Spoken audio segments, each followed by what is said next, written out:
Hisbah TV menyuruh kepada kebaikan. Baik, bismillahirrahmanirrahim. Assalamualaikum warahmatullahi wabarakatuh. Innal hamdalillah nahmaduhu ta'ala wa nasta'inuhu wa nastaghfiruh wa na'udzu billahi min sururi anfusina wa sayyiati a'malina. May yahdihillahu fala mudhillalah wa may yudlil fala hadiyalah. Wa asyhadu an la ilaha illallah wahdahu la syarikalah wa asyhadu anna Muhammadan abduhu wa rasuluh, amma ba'd. Ibu-ibu yang dirahmati oleh Allah Subhanahu wa taala, alhamdulillah pada sore hari ini kembali kemudahan Allah berikan kepada kita semuanya sehingga kita bisa melanjutkan mengkaji Kitabul Jami' dari kitab Bulughul Maram min Adillatil Ahkam, masih dalam pembahasan bab Az-Zuhdu wal Wara'. Kita masuk hadis yang ke-9 yang disebutkan oleh Al-Hafidz Ibnu Hajar rahimahullahu ta'ala. Qala al-musannif rahimahullah, Al-Hafidz Ibnu Hajar, semoga Allah merahmati beliau.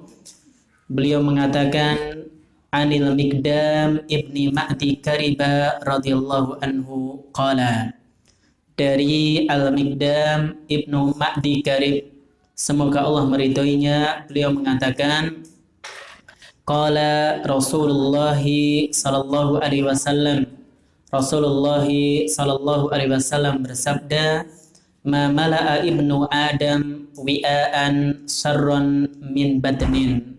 Tidaklah seorang anak Adam dia memenuhi wi'aan, satu wadah, syarran min badnin, yang lebih buruk dibandingkan memenuhi perutnya. Akhrajahu At-Tirmidzi wa hassanahu. Hadis ini dikeluarkan oleh At-Tirmidzi dan dihasankan oleh beliau.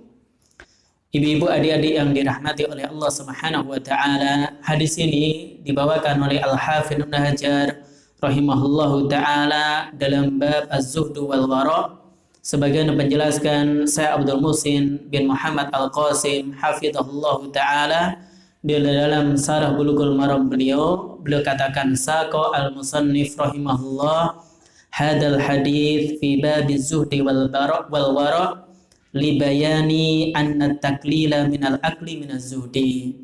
Jadi penulis rahimahullah menyebutkan hadis ini dalam bab az-zuhdi wal wara' untuk menjelaskan bahwasanya anna taklil minal akal, menyedikitkan makan, minaz zuhdi, termasuk di antara bentuk zuhud. Maka orang yang zuhud di antara tandanya adalah orang yang tidak berlebih-lebihan ketika dia makan. Di dalam hadis ini Nabi Shallallahu Alaihi Wasallam beliau katakan, ma mala'a ibnu Adam wi'aan. Tidaklah anak Adam dia memenuhi wi'a di sini yang dimaksud adalah al-ina, yaitu suatu wadah. Syarran min batnihi, lebih buruk dibandingkan, atau syarran min batnin, yang lebih buruk dibandingkan memenuhi perutnya. Jadi lebih buruk dibandingkan yang memenuhi perutnya. Maka di antara faedah yang bisa kita petik, kita ambil dari hadis ini, yang pertama, Nabi katakan, ma mala'a ibnu Adam bi'aan. Tidaklah anak Adam dia memenuhi satu wadah. Yadullu ala dammil iktsar minat ta'am. Maka hadis ini dalil yang menunjukkan celaan orang dia al-iktsar minat ta'am, berlebih-lebihan dalam makan. Wa kadzalika syarab, demikian juga berlebih-lebihan dalam minum. Maka ini tercela karena di antara bentuk seorang dia memenuhi satu wadah, satu tempat yang buruk apabila dia berusaha memenuhi perutnya, baik dengan makanan ataupun dengan minuman. Maka dari sini para ulama berdalil, di antara Syekh Abdul Muhsin bin Muhammad Al-Qasim hafizahullahu ta'ala, bahwasanya sabda Nabi, ma mala'a ibnu Adam bi'aan, tidaklah manusia, anak Adam, dia memenuhi satu wadah. Maka wadah di sini yang dimaksud adalah perutnya, Maka di sini beliau katakan dammul iktar minat ta'am, celaan bagi orang yang dia berlebih-lebihan dalam makan. Wa kadzalika syarab, demikian juga berlebih-lebihan dalam minum. Kemudian faedah yang kedua, wi'aan syarrun min batnin, wadah yang lebih buruk dibandingkan memenuhi perutnya. Yadullu ala annal muharrik lil jasad wal batan. Maka ini menunjukkan bahwasanya yang menggerakkan aktivitas badan seseorang yaitu perutnya apabila dia memiliki kekuatan. Wa akhassu minhu al-ma'idah. Lidzalika qala an-nabiy sallallahu alaihi wasallam 'anil ma'idah baitud da'. Oleh karena itu Nabi sallallahu terlebih lagi yaitu lambungnya, tempat makanannya. Oleh karena itu Rasulullah sallallahu alaihi wasallam beliau menyebutkan bahwasanya tempat makanan seseorang itu baitud da', merupakan wadah dari penyakit. Maka semakin orang tidak menjaga makanannya, potensi besar, peluang besar dia akan terkena penyakit. Kemudian faedah yang ketiga, ja'a syar'u bitaksimi ma yahtajuhu al-insan fa thuluthu li ta'amih wa thuluthu li syarabih wa thuluthu li nafsih atau li nafasih. Jadi datang keterangan dari syariat, dari hadis Nabi sallallahu alaihi wasallam bahwasanya manusia ketika dia membutuhkan sesuatu maka dia hendaknya membagi perutnya menjadi 3 bagian. Sepertiga untuk makanan, sepertiga untuk minuman, dan sepertiga sisanya untuk bernafas. Jadi jangan dipenuhi perutnya makanan semuanya atau terlalu banyak minum dan seterusnya. Maka pembagian yang benar, sepertiga perut kita untuk makanan, sepertiganya untuk minuman, adapun sisanya untuk nafas kita. Kemudian kata Nabi syarrun min batnin, yang lebih buruk dibandingkan perut. Yadullu ala anna aktsara amradil jasad bisababit ta'am. Dari sini kata Syekh Abdul Muhsin bin Muhammad Al-Qasim hafidhahullahu taala, hadis ini menunjukkan bahwasanya aktsara amradil jasad, kebanyakan sakit yang menimpa jasad seseorang bisa babit ta'am, karena makanan. Kenapa orang itu sakit? Salah satu penyebabnya atau bahkan kebanyakan sebabnya adalah faktor makanan. Sehingga Rasulullah SAW ingatkan kita, jangan berlebih-lebihan dalam makan. Ma mala'a ibnu Adam mi'an sarran min batnin. Tidaklah manusia dia memenuhi satu wadah yang lebih buruk dibandingkan memenuhi perutnya. Itu berlebih-lebihan dalam makan, wa kadzalika syarab. Demikian juga berlebih-lebihan dalam minum, maka ini perkara yang tercela. Dan ini menafikan sifat zuhud. Tadi sudah disampaikan bahwasanya mengapa Al-Hafidz Ibnu Hajar rahimahullah taala membawakan hadis ini dalam bab az-zuhdi wal wara' untuk menunjukkan menyedikitkan makan merupakan di antara bentuk zuhud. Jadi menyedikitkan makan, tidak berlebih-lebihan dalam makan, maka ini di antara salah satu bentuk dari zuhud. Kemudian faedah yang berikutnya, al-madmumu min iktsarit ta'am. Yang tercela itu adalah berlebih-lebihan dalam makan, huwa ma'tada alaihi al-mar'u au kana ghaliban alaih. Dan berlebih-lebihan dalam makan ini jadi kebiasaan dia atau seringnya demikian. Orang seringnya kalau makan sampai kekenyangan, ini jadi hobi dia, jadi keseringan dia. Amma idza kana ya'kulu katsiran fi ba'dil ahyan fala yudam. Adapun apabila seorang dalam satu keadaan tertentu dia makan banyak, fala yudam, maka tidak tercela. Yang tercela itu apa? Apabila seseorang dia terkenal orang yang hobi makan, berlebih-lebihan dalam makan.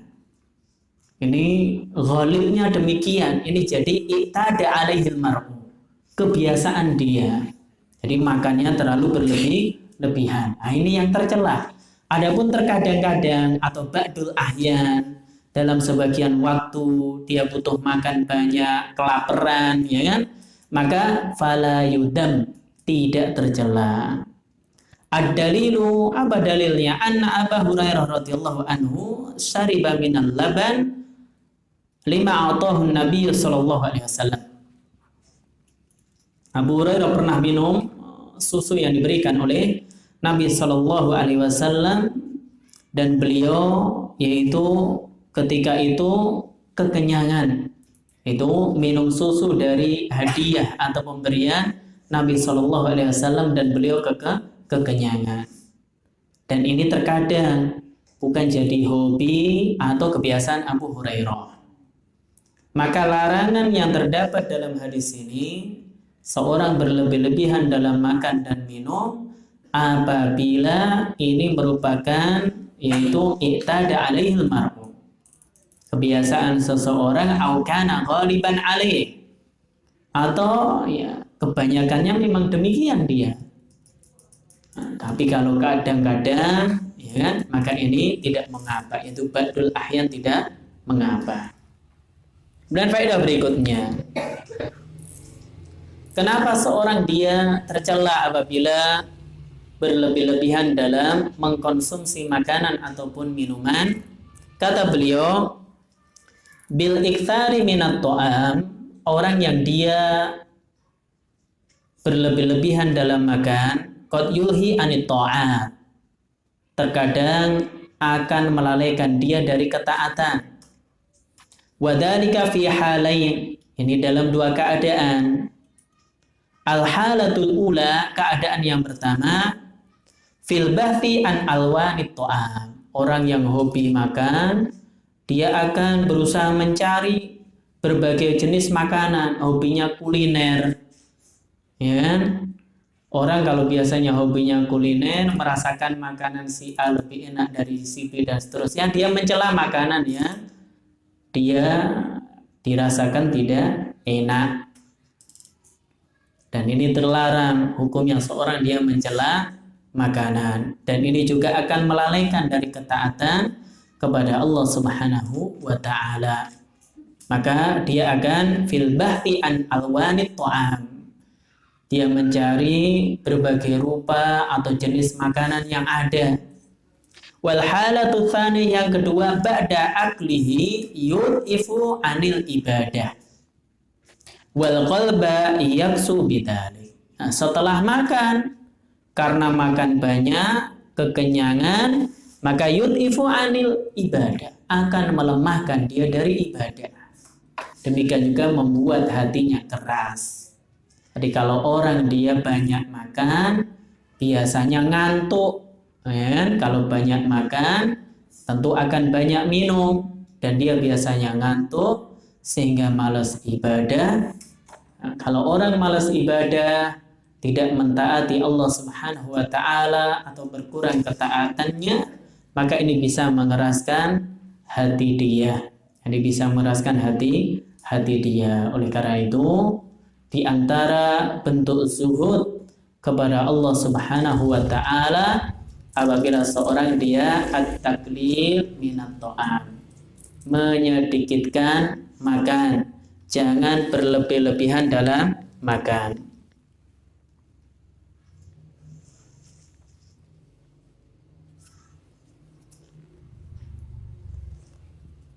Kemudian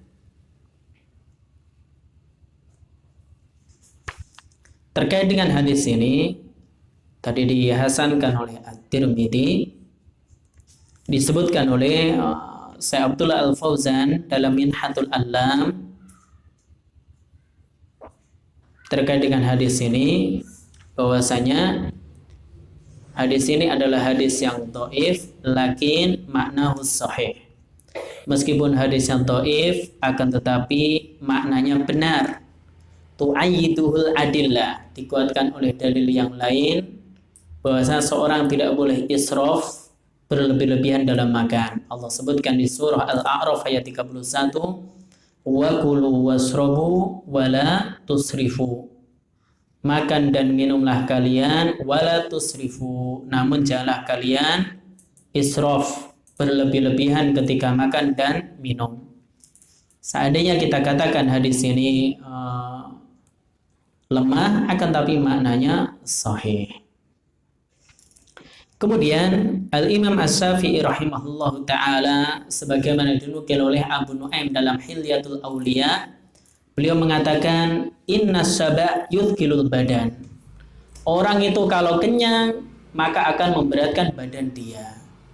Jadi kalau orang itu kekenyangan, banyak makan, yudhkilul badan, badannya terasa berat, susah diajak bangun, ya kan? Wa yuqasil qalba, demikian juga akan menjadikan kerasnya hati. Kalau orang hobinya makan berlebih-lebihan, badannya gemuk, susah bangun biasanya, tidurnya pulas, yuqasil qalba, bisa jadi mengeraskan hati. Wa yuzilul fatonah, menghilangkan kecerdasannya. Bukan berarti orang yang gemuk nggak cerdas, ya kan? Akan tapi kata Imam Syafi'i, wa yuzilul fatonah, apabila orang dia hobinya makan, kecerdasan dia bisa berkurang. Wa yaslubun naum, menjadikan orang dia tidur. Jadi kalau orang dia makannya terlalu banyak, biasanya ngantuk. Wa yad'ufu sahibuhu anil ibadah, dan ini akan melemahkan seseorang dari ibadah. Kenapa orang malas ibadah? Salah satu faktor penyebabnya banyak makan. Jadi kalau orang dia banyak makan, milih-milih makanan yang enak-enak, ya kan? Tadi sudah disebutkan oleh Syekh Abdul Muhsin bin Muhammad Al-Qasim, orang dia akan malas ibadah. Dan kalau orang malas ibadah, tentu akan mengeraskan hati dia. Dia akan mengeraskan hati dia. Maka perkataan Al-Imam Asy-Syafi'i rahimahullahu ta'ala, maka ini mirip dengan yang disebutkan oleh Ibnu Rajab Al-Hambali rahimahullah dalam Jami'ul Ulumul Hikam. Beliau katakan qillatul ghada tujibu riqatal qalb. Sedikitnya makan itu akan menjadikan seorang riqatal qalb, hatinya lembut. Wa quwwatal faham, memiliki pemahaman yang kuat. Ya kan? Wa inkisaran nafs wa dhafil hawa wal ghadab. Demikian juga hawa nafsunya itu bisa terkekang, hawa nafsunya itu melemah, hawa nafsu yang buruk, demikian juga marahnya melemah. Wa kathratal ghada tujibu diddadari. Adapun banyak makan sebaliknya, berarti banyak makan itu menyebabkan hati itu keras, lemahnya pemahaman, demikian juga hawa nafsunya meningkat, gampang marah, ya. Maka ini diantara sebabnya seorang dia kathratul ghada, banyak makan. Oleh karena itu, ibu-ibu adik-adik yang dirahmati oleh Allah Subhanahu wa taala, hadis ini disebutkan oleh Al-Hafidz Ibnu Hajar rahimahullah dalam bab Az-Zuhdi wal Wara' untuk menunjukkan kepada kita di antara bentuk zuhud seseorang apabila tidak berlebih-lebihan dalam makan, tidak berlebih-lebihan dalam minum, atau milih-milih makanan, milih-milih minuman, yang ini nggak mau, itu nggak mau, ya kan? Susah, apalagi di pondok, ya kan, makanan yang seadanya. Belum kalau di rumah apa ada saja, ya apa saja ada. Kalau di pondok ya apa adanya, sehingga dia nggak betah karena salah satu sebabnya faktor makanan. Padahal seorang thalibul ilm, seorang penuntut ilmu, di antara supaya kuwatul faham, memiliki pemahaman yang kuat, hafalan yang kuat, pemahaman yang baik, maka dia tidak terlalu banyak makan. Makan jangan dijadikan hobi, ya. Jadi jadikan hobinya apa? Hobinya makan, Ustaz, ya. Yang dipikirkan makanan terus, ya. Tidak demikian. Seorang thalibul ilm, Seorang penuntut ilmu apabila diberikan menginginkan hafalan yang kuat, pemahaman yang baik, tentu dia akan menyedikitkan makan, demikian juga merasa cukup dengan apa yang telah Allah berikan kepadanya. Dan ini para ulama kita juga demikian. Ada di antara mereka yang hanya punya makanan roti kering, ya kan? Untuk melempar, mungkin melempar anjing juga anjingnya udah sakit saking keringnya roti, dan itu kalau ingin dimakan juga direndam dulu dalam jangka waktu yang lama.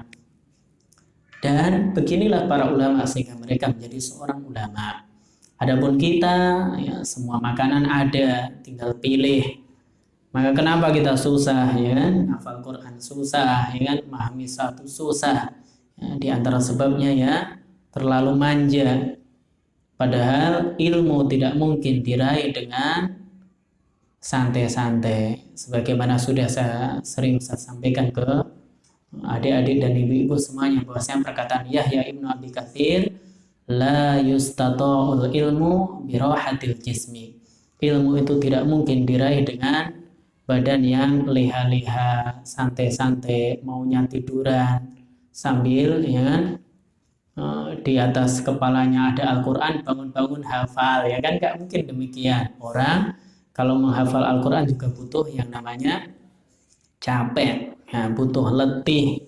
Demikian juga menuntut ilmu, butuh capek, butuh letih.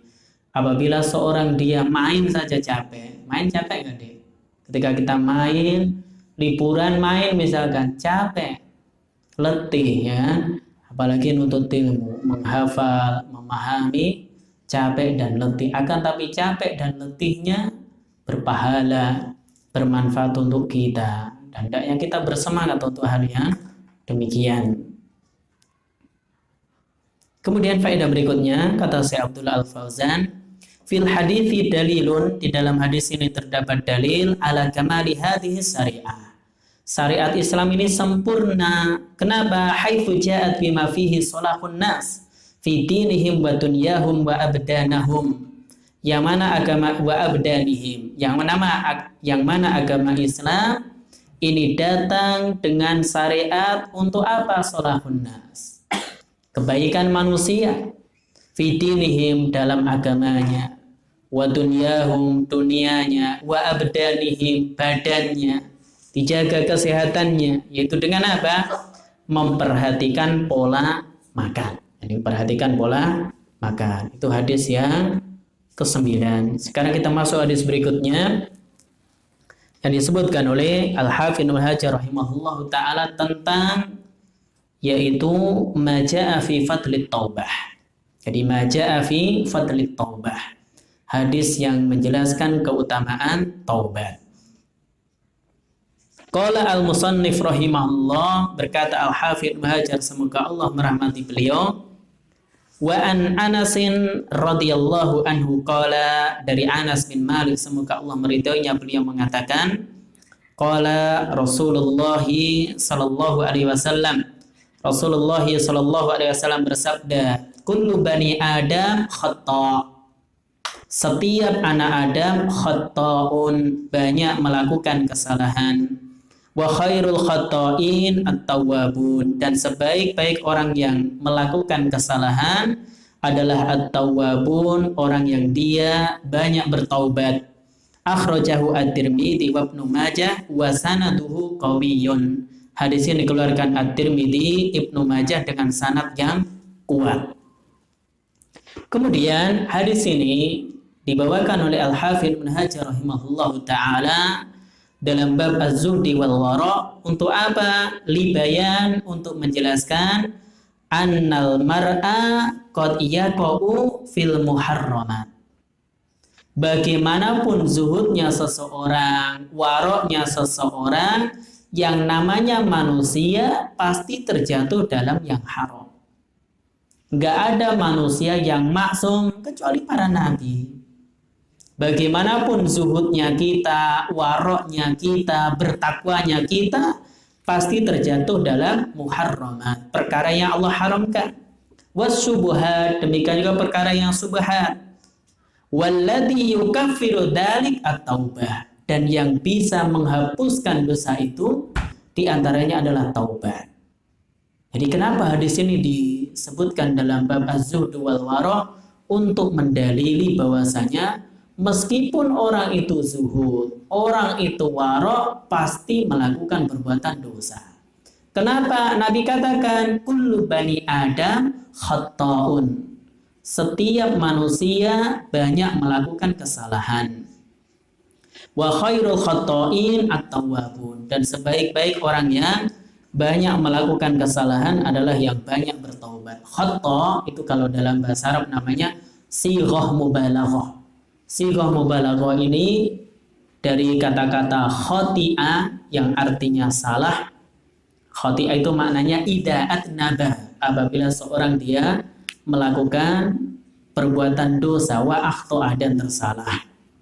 Dan khata' itu artinya banyak terjatuh dalam kesalahan.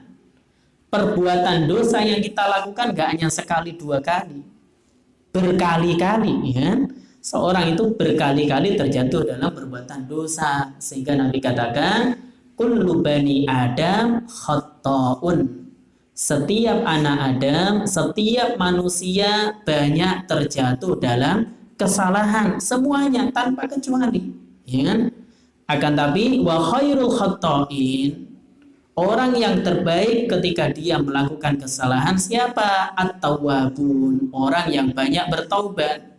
Dan at-tawwab itu juga sighah mubalaghah, artinya dia sering bertobat kepada Allah.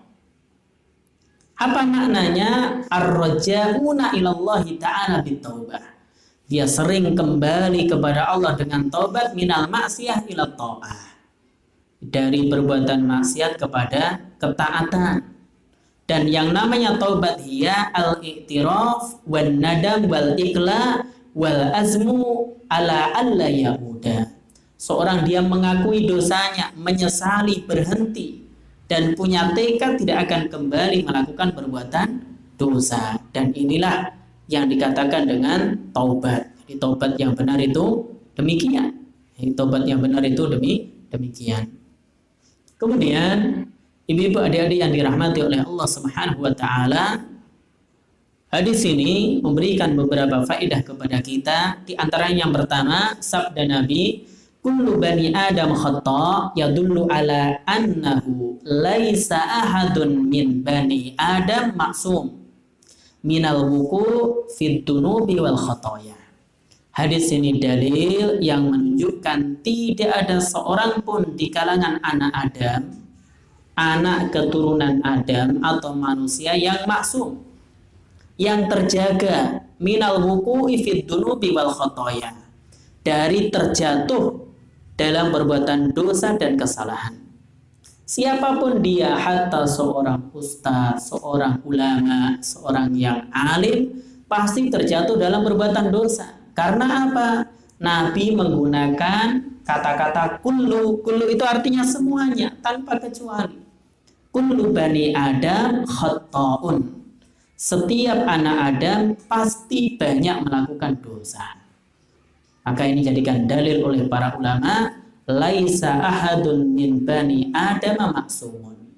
Enggak ada seorang pun dari anak keturunan Nabi Adam yang maksum, kecuali para nabi tadi, yaitu minal wuku'i fid dunubi wal khataya, terjatuh dalam perbuatan dosa dan kesalahan. Kemudian faedah berikutnya, cabang dari faedah ini, dallatin nususu ala annal anbiya alaihim assalamu maksumun min kabairid dunub. Dalil-dalil menunjukkan bahwasanya para nabi alaihi salatu wassalam maksumun, mereka adalah orang-orang yang maksum. Maksum dari apa? Terjaga dari apa? Min kabairid dunub, dari dosa-dosa besar. Walaisu maksumina min saghairid dunub, akan tetapi mereka tidak maksum dari dosa-dosa kecil. Walakin Allah azza wa jalla yunabbihuhum laha, akan tapi Allah Subhanahu wa taala peringatkan mereka akan hal ini.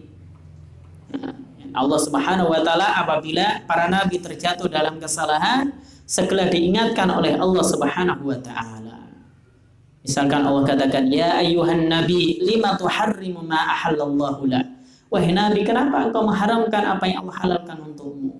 Mengharamkan madu misalkan, ya, mengharamkan minuman tertentu, maka tidak boleh.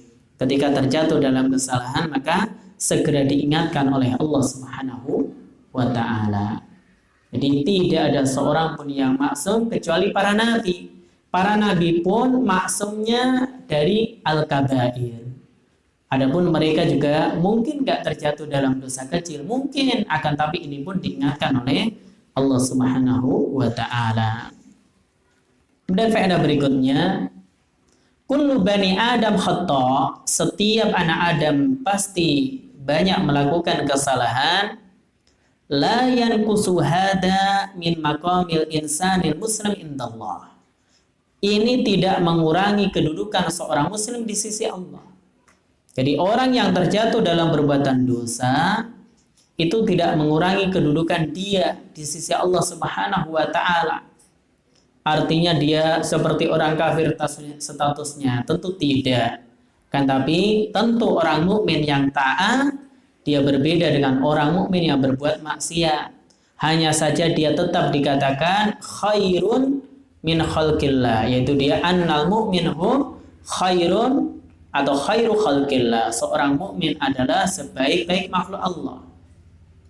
Allah katakan innal ladzina amanu wa amilus solihat ulaika hum khairul bariyah. Orang-orang yang beriman dan beramal soleh, mereka itulah khairul bariyah. Ini khairul khalq, sebaik-baik makhluk. Jadi meskipun seorang mukmin terjatuh dalam perbuatan dosa tetap dikatakan khairul bariyah. Akan tetapi tentunya orang mukmin yang taat berbeda dengan orang mukmin yang berbuat maksiat. Semakin taat kepada Allah, semakin bertakwa kepada Allah, tentu dia akan memiliki kedudukan yang semakin tinggi di hadapan Allah dan akan semakin dimudahkan urusannya. Oleh karena itu, di antara adab seorang talibul ilm, seorang penuntut ilmu, dan ini adab yang sangat penting supaya ilmunya itu bermanfaat dan mudah mendapatkan ilmu adalah hendaknya dia berusaha bertakwa kepada Allah Subhanahu wa ta'ala. Semakin bertakwa kepada Allah, semakin dimudahkan dalam belajar. Apa dalilnya? Allah katakan, wa may yattaqillah yaj'al lahu min amrihi yusra. Siapa yang bertakwa kepada Allah, Allah akan jadikan urusannya itu yusra, mudah. Allah akan jadikan perkaranya mudah dalam apa saja. Ketika belajar Allah mudahkan, ketika menghafal Al-Qur'an Allah mudahkan, memahami sesuatu mudah, mencari rizki mudah, mencari yang halal mudah. Semuanya Allah mudahkan di dunia sebelum di akhirat. Kapan ini terjadi? Apabila seorang dia bertakwa kepada Allah Subhanahu wa ta'ala. Dan sebaliknya, kalau seorang penuntut ilmu akan tapi dia hobi maksiat, maka kenapa Ustaz saya susah menghafal Al-Quran? Kenapa Ustaz saya susah memahami? Di antara sebabnya apabila seorang dia kurang ketakwaannya kepada Allah Subhanahu wa ta'ala. Dan takwa apabila diiringi dengan kesungguhan, walladzina jahadu fina lanahdiyannahum subulana. Orang-orang yang bersungguh-sungguh di jalan kami, sungguh akan kami tunjukkan jalan-jalan kami kepada mereka. Maka orang yang sungguh-sungguh itu dalam rangka menuntut ilmu, mencari ilmu, maka Allah akan tunjukkan jalannya. Mungkin di awal susah, awal-awal tangga menuntut ilmu mengalami kesusahan, akan tapi dengan yaitu ketakwaan dia, dengan kesungguhan dia akan dimudahkan oleh Allah Subhanahu wa ta'ala. Kemudian faedah berikutnya, yatafarra'u min hada, cabang dari faedah ini, anna salihil bashar khairun minal malaikah bi'tibaril ma'al fa fid dunya al malak maksum wa ibnu adam yukhti lakin fin nihaya banu adam afdalu idza dakhalul jannah. Jadi orang soleh di kalangan manusia itu lebih baik dibandingkan para malaikat pada akhirnya. Di dunia malaikat ini maksum, Dan anak Adam, manusia, yukhti, mungkin terjatuh dalam kesalahan, berbuat dosa. Lakin fin nihayah, akan tapi pada akhirnya Banu Adam afdol, manusia lebih utama dibandingkan malaikat, idza dakhalul jannah, apabila mereka masuk ke dalam surga. Dan ini merupakan pendapat Syekhul Islam Ibnu Taimiyah, bahwasanya apabila dilihat dari keadaan akhirnya, orang atau manusia yang soleh lebih utama dibandingkan malaikat, karena mereka Allah sebut juga dengan ulaika hum khairul bariyah, artinya khairul khalq, sebaik-baik makhluk. Faedah berikutnya, sabda Nabi Shallallahu Alaihi Wasallam, wa khairul khata'in at-tawwabun, dan sebaik-baik orang yang banyak melakukan kesalahan adalah at-tawwabun, orang yang banyak bertaubat. Jadi orang yang banyak bertaubat. Yadullu anna taubata tajubbu ma qablaha. Hadis ini dalil yang menunjukkan bahwasanya taubat akan menghilangkan dosa sebelumnya. Apabila seorang bertaubat, maka dosanya akan dihapuskan oleh Allah Subhanahu wa taala. Wa anna hajatal 'abdi ila taubati fi yaumihi wa lailatihi min asaddil hajati ilaih. Dan kebutuhan seorang hamba kepada taubat, baik di siang ataupun malam hari, merupakan asaddil hajati ilaih, kebutuhan yang paling penting. Jadi kebutuhan apa yang paling penting setiap harinya untuk kita? Bertaubat kepada Allah Subhanahu wa taala. Sehingga Allah sebutkan, wa tubu ilallahi jami'an ayyuhal mu'minun la'allakum tuflihun. Dan hendaknya kalian bertaubat kepada Allah semuanya, wahai orang-orang mukmin. Supaya apa? La'allakum tuflihun, supaya kalian menjadi orang-orang yang muflih, orang-orang yang menang, orang-orang yang beruntung. Maka di antara keutamaan orang yang banyak bertobat kepada Allah, dia akan menjadi orang-orang yang mendapatkan keberuntungan di dunia sebelum keberuntungan di akhirat. Dan Nabi SAW bertobat dalam sehari semalam sebanyak 100 kali.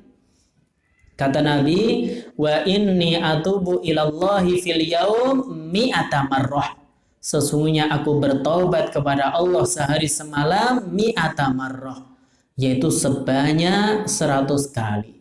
Apa yang dimaksud tobat Nabi? Wal muradu bidalik, yang dimaksud Nabi bertobat 100 kali, yad'u rabbahu, Nabi berdoa, minta kepada Allah, Allahumma tub alayya, ya Allah terimalah taubatku, ya Allah terimalah taubatku. Di Nabi setiap harinya mengucapkan 100 kali Allahumma tub alayya, ya Allah terimalah taubatku.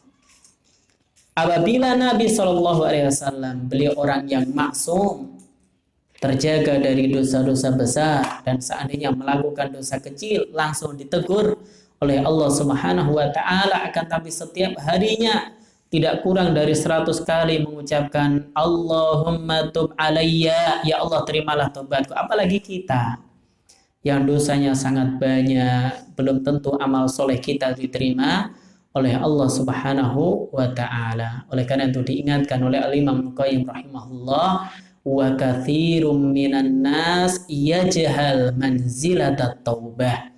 Kebanyakan manusia tidak tahu kedudukan taubat. Kebanyakan kita tidak tahu kedudukan taubat, sehingga setiap hari kita terjatuh dalam perbuatan dosa, akan tetapi tidak segera bertaubat, tidak memperbanyak istighfar kepada Allah Subhanahu wa taala. Dan ini suatu keteledoran bagi seorang penuntut ilmu. Oleh karena itu, ibu-ibu yang dirahmati oleh Allah Subhanahu wa taala, demikian juga para penuntut ilmu yang dimuliakan oleh Allah Subhanahu wa taala, bahwasanya di antara tanda seorang penuntut ilmu itu dia banyak bertaubat kepada Allah, banyak istighfar kepada Allah Subhanahu wa taala. Kemudian faedah berikutnya, mafhumul mukhalafah liqaulihi wa khairul khatta'in at-tawwabun. Maka mafhum mukhalafah, pemahaman terbalik dari sabda Nabi, dan sebaik-baik manusia yang terjatuh dalam kesalahan adalah yang banyak bertobat, maka anna syarra ahlud dunub alladzi la yatub. Maka manusia yang paling buruk adalah orang yang berdosa dan tidak mau bertobat. Saya ulang, apabila Nabi katakan wa khairul khatta'in at-tawwabun, manusia yang terbaik ketika terjatuh dalam dosa adalah orang yang banyak bertobat. Maka pemahaman terbaliknya, apabila orang terjatuh dalam perbuatan dosa dan gak mau bertobat, maka ini yaitu orang yang buruk. Maka ini orang yang buruk. Fal aib laisa fiddam. Yang jadi aib itu bukan karena terjatuh dalam perbuatan dosa, bukan. Pasti kita melakukan perbuatan dosa. Wa innamal aib fil istimrar fihi. Yang tercela apabila seorang dia terus-menerus terjatuh dalam kubangan dosa. Jadi yang aib bukan terjatuh dalam dosa, karena manusia nggak ada yang terlepas dari dosa. Akan tapi yang tercela, yang jadi aib adalah al-istimrar fihi. Orang dia hobi melakukan perbuatan dosa, wa adamu taubati ilallahi minhu, dan dia tidak bertobat kepada Allah. Nah, ini yang tercela. Dan ini orang-orang yang dolim, sehingga Allah katakan wa man lam yatub fa ulaika humud dolimun. Dan orang-orang yang tidak bertobat, mereka itulah orang-orang yang dolim, mendolimi diri mereka sendiri. Kok melakukan perbuatan dosa nggak mau bertobat, berarti telah mendolimi dirinya. Dia telah mencelakai dirinya sendiri. Wa qad khaba man dassaha. Sungguh telah celaka, tercela orang yang mengotori jiwanya. Dan jiwa seseorang, hati seseorang akan kotor apabila dia al-istimraru fid dunub, dia terus-menerus dalam perbuatan dosa, wa adamut taubati ilallahi min, wa adamut taubah, dan dia tidak bertobat kepada Allah dari dosa-dosa tadi. Kemudian faedah berikutnya Nabi katakan wa khairul khatta'in at-tawwabun. Dan sebaik-baik orang yang terjatuh dalam kesalahan adalah orang yang banyak bertaubat. Maka ini dalil Allah mencintai orang-orang yang banyak bertaubat kepadanya. Maka di dalam ayat Allah katakan innallaha yuhibbut tawwabin. Sesungguhnya Allah mencintai orang-orang yang banyak bertaubat. Fayuhibbu atau fayajibu 'alal 'abdi an yukthira minad du'a bi anna Allah azza wa jalla yatubu alaihi. Maka hendaknya, selayaknya, seyogyanya bagi seorang hamba untuk memperbanyak doa supaya Allah Subhanahu wa taala yatubu alaihi, menerima taubatnya. Maka kita sebagai manusia, baik kita sebagai seorang talibul ilm atau memiliki anak yang seorang talibul ilm, maka jangan lupa kita ajarkan kepada anak kita atau kita sendiri banyak berdoa, minta kepada Allah, terutama apa? Supaya Allah mengampuni dosa-dosa kita. Jadi supaya Allah Subhanahu wa taala mengampuni dosa-dosa kita. Karena dosa-dosa kita itu sangat banyak. Maka seorang mukmin apabila terjatuh dalam maksiat, hendaknya dia segera bertaubat. Maka kata saya Abdullah Al-Fauzan dalam Minhatul Alam, beliau katakan fal wajibu 'alal mu'min idza talabbasa bi maksiatin an yubadira bit taubati warruju'i ila Allah taala. Maka wajib atas seorang mukmin apabila dia terjatuh dalam perbuatan maksiat, bersegera bertobat dan kembali kepada Allah Subhanahu wa taala. Mimma yakrahuhu Allahu zahiran wa batinan ila ma yuhibbuhu Allahu zahiran wa batinan. Demikian juga dia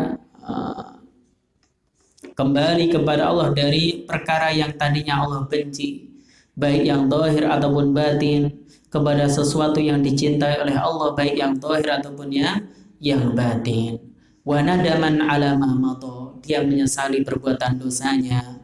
Wa tarkan fil hal, demikian juga meninggalkan dosanya ketika itu. Wa azman ala alla ya'uda, dan dia punya tekad yang kuat tidak akan kembali terjatuh dalam perbuatan dosa.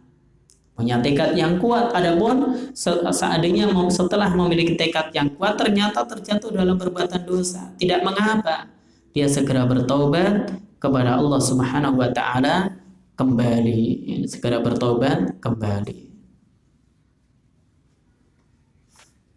Kemudian faedah berikutnya, faedah yang terakhir,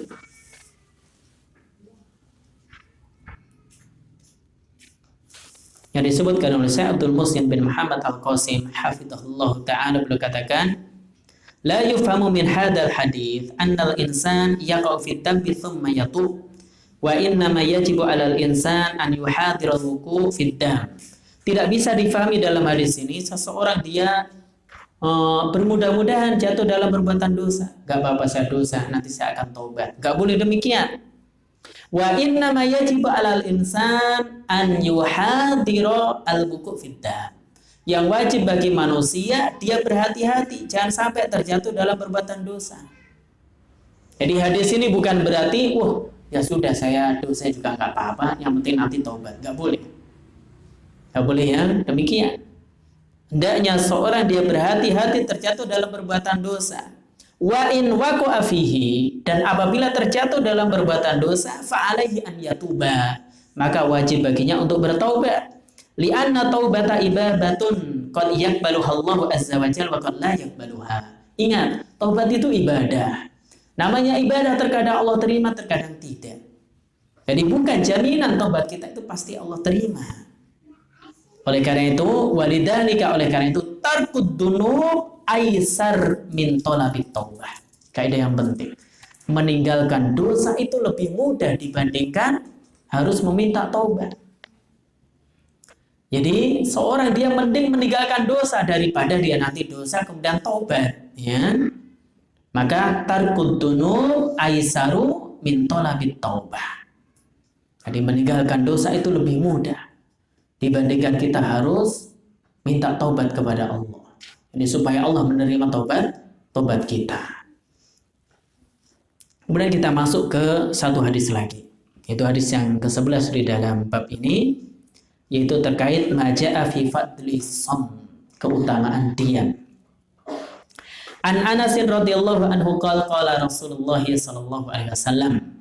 Dari Anas bin Malik, semoga Allah meridhoinya, beliau mengatakan, Rasulullah sallallahu alaihi wasallam bersabda, as-samtu hikamun, diam itu adalah hikmah, wa qalilun fa'iluhu, akan tapi sedikit orang yang melakukannya. Akhrajahu al-Baihaqi fi as-Su'ab bisanadin dhaif. Hadis ini dikeluarkan oleh Imam Baihaqi dalam Su'abul Iman dengan sanad yang dhaif, wa sahhahahu annahu mauqufun min qouli Luqman al-Hakim. Yang tepat, yang sahih, hadis ini merupakan mauquf, yaitu perkataan Luqman al-Hakim. Kemudian penulis Al-Hafidz Ibnu Hajar rahimahullahu taala membawakan hadis ini dalam bab az-zuhdi wal wara untuk apa? Libayan, untuk menjelaskan anna minal wara hifdzul lisan. Di antara tanda waroknya seseorang apa? Menjaga lisan. Jadi di antara tanda orang itu warok, banyak diam, itu dia menjaga lisannya. Kemudian faedah yang bisa kita ambil, kita petik dari hadis ini, bahwasanya Nabi katakan as-samtu hikamun, diam itu hikmah. Hikam jamak dari hikmah. Apa itu hikmah? Wad'us syai' fi maudi'iha, menempatkan sesuatu pada tempatnya. Ai anna sukuta amma la ya'ni wa wad'us syai' fi mahalli. Seorang diam dari sesuatu yang gak ada manfaatnya, berarti dia menempatkan sesuatu pada tempatnya. Wa yuhmadul mar'u 'alal iktsar min dzikrillah. Akan tetapi seorang dia terpuji ketika memperbanyak zikir kepada Allah, bukan diam tapi banyak zikir kepada Allah. Wa yudammu idza takallama fima la ya'nihi aw fi muharramin.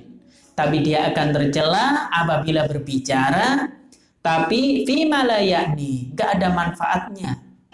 Atau bahkan fi muharram, dalam perkara yang Allah haramkan. Maka as-samtu hikamun. Diam itu hikmah. Hikmah apa maknanya? Seorang menempatkan sesuatu pada tempatnya. Jangan sampai seorang berbicara perkara yang sia-sia atau bahkan perbuatan yang diharamkan. Kemudian faedah berikutnya, akhbaran Nabi sallallahu alaihi wasallam fil hadis sahih anna samta dalalatun alal imani billahi wal yaumil akhir. Di dalam hadis yang sahih Nabi menjelaskan bahwasanya diam merupakan tanda keimanan seseorang kepada Allah dan hari akhir. Nabi katakan, "Man kana yu'minu billahi wal yaumil akhir falyakul khairan aw liyasmut." Siapa yang beriman kepada Allah dan hari akhir, maka falyakul khairan, dia ucapkan yang baik. Kalau enggak mampu, falyasmut, dia diam. Maka ini menunjukkan diamnya seseorang dari perkara yang tidak bermanfaat atau bahkan perkara yang haram menunjukkan dia adalah orang yang beriman kepada Allah dan hari akhir. Kenapa? Karena setiap ucapannya pasti tercatat. Jadi kalau dia beriman kepada hari akhir, kepada Allah, Allah utus malaikat untuk mencatat setiap apa yang kita ucapkan. Ma yalfidu min qaulin illa ladaihi raqibun atid. Maka setiap ucapan yang kita ucapkan pasti ada malaikat yang selalu mengawasi dan mencatatnya. Dan semuanya akan dihisab oleh Allah Subhanahu wa taala pada hari kiamat kelak. Sehingga seorang dia memilih untuk diam.